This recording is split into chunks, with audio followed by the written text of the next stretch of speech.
وما أرسلناك إلا رحمة للعالمين.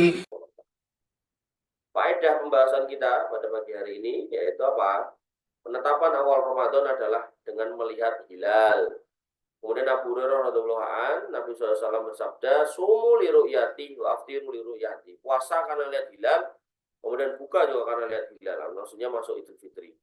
Fa in humma, kalau kemudian fa in hubbiya, kalau kemudian tidak nampak alaikum untuk kalian, fa'akmilu iddata Sa'ban salasin, maka sempurnakan Sa'ban 30 hari. Ya.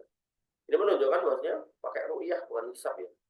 Maka maksudnya Ramadan bisa dengan ru'yatul hilal secara langsung dan melihat oleh orang yang sikoh terpercaya, atau bisa pula mendengar dari orang yang sikoh tadi.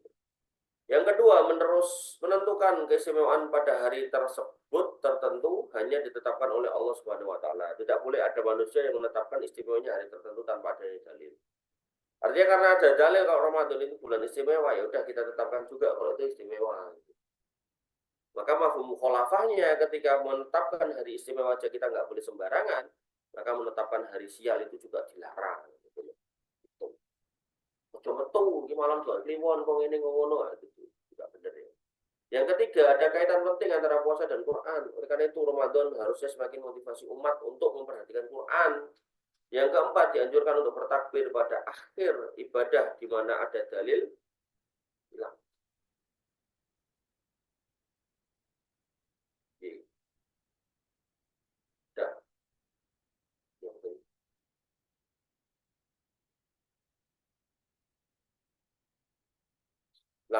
Yang keempat, dianjurkan untuk bertakbir pada akhir ibadah di mana ada dalil yang menunjukkan takbir setelahnya, seperti bertakbir setelah sholat 5 waktu atau bertakbir setelah sempurna bulan Ramadan.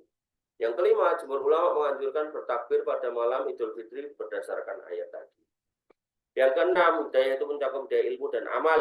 Allah memberikan kita hidayah dengan memberikan kita ilmu dan memberikan kita hidayah bagaimana cara beramal sesuai tuntunan dan bagaimana cara mengganti amal yang telah luput.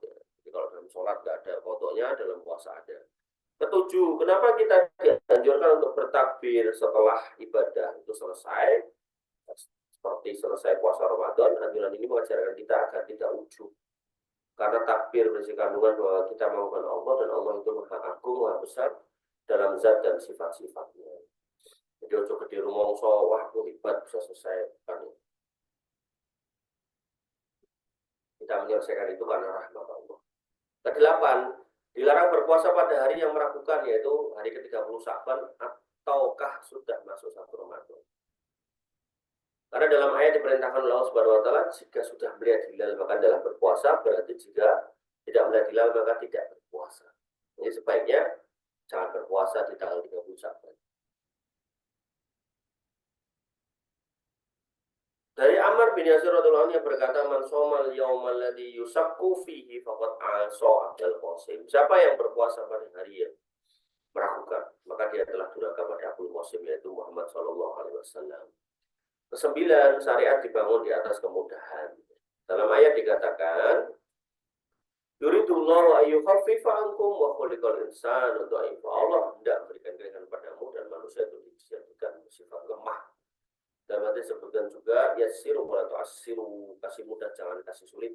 Dalam hadis juga disebutkan fa innama bu'istum mubasyirina wa lam tub'asu mu'assirin. Kalian diutus untuk mempermudah dan kalian tidak diutus untuk mempersulit. Ke-10, Allah tidak mensyariatkan sesuatu kecuali ada hikmah di dalamnya. Yang ke-11, hendaklah setiap muslim perhatian dalam mengqadha puasa Ramadan dan berniat untuk segera menunaikan qadha puasa. Baiknya tidak ditunda ke Ramadan berikutnya. Dalam ayat Allah memerintahkan untuk segera menyempurnakan iddah atau menggenapkannya. Ke-12, kemampuan untuk dapat menyempurnakan ibadah adalah suatu nikmat yang perlu disyukuri. Ke-13, memulai takbir pada Idul Fitri dimulai dengan berakhirnya bulan Ramadan dengan ditandai tenggelamnya matahari. Baik, ini akhir pertemuan kita di pagi hari ini. Insya Allah besok kita lanjutkan di ayat 186-nya. Demikian yang bisa kita sampaikan dan kita diskusikan. Kurang lebih mohon maaf. Assalamualaikum warahmatullahi wabarakatuh. Assalamualaikum warahmatullahi wabarakatuh.